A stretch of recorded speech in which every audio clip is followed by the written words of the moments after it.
Quora time.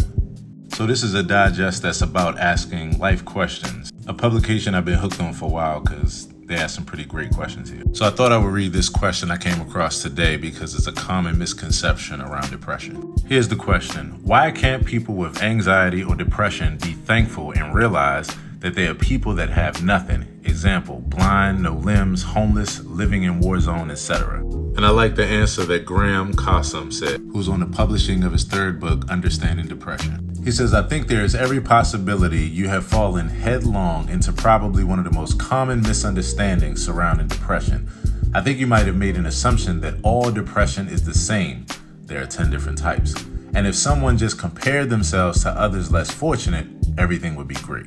But the complete polar opposite is true. Depressed people are comparing themselves to other people all the time and wondering why an attitude of gratitude doesn't help them.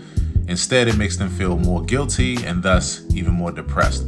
Unfortunately, your question is just another example that depression sufferers hear every day of the week, which is something along the lines of, why don't you just, and then insert well-meaning but useless advice here. And I couldn't agree with this more. It's something I talk about all the time. Here's what I said.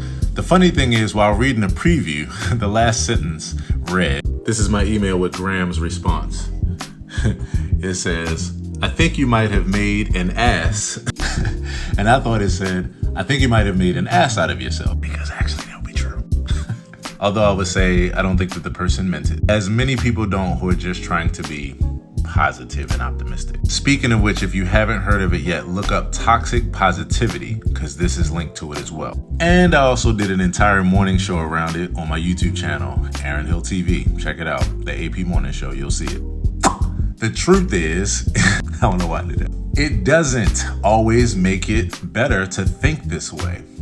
In fact, if your depression is severe enough, it can leave you feeling dismissed and like your issues don't matter just because someone else is going through something as well.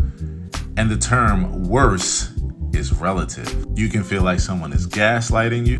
Google it if you've never heard that term before. And if someone says this to you, you can feel like they're trying to one-up you, and that doesn't feel good. So yes, there are times when your depression isn't that severe and when something like just thinking about what other people are going through can help you. But then there are times where you don't deserve to be told that. You just deserve to be empathized with for what you are dealing with. And Sylvana Thompson said something really important. She said, spot on. I'm so sick of hearing, try to look at the bright side, do more exercise, take in fresh air, take up a hobby, get out more, meet up with some friends, and even get up off your fucking ass then. That left her saying, sometimes it's better to say nothing about it, and that's not cool. But she and so many people have to just say, I'm good, thanks, when that's not true, because of this toxic response.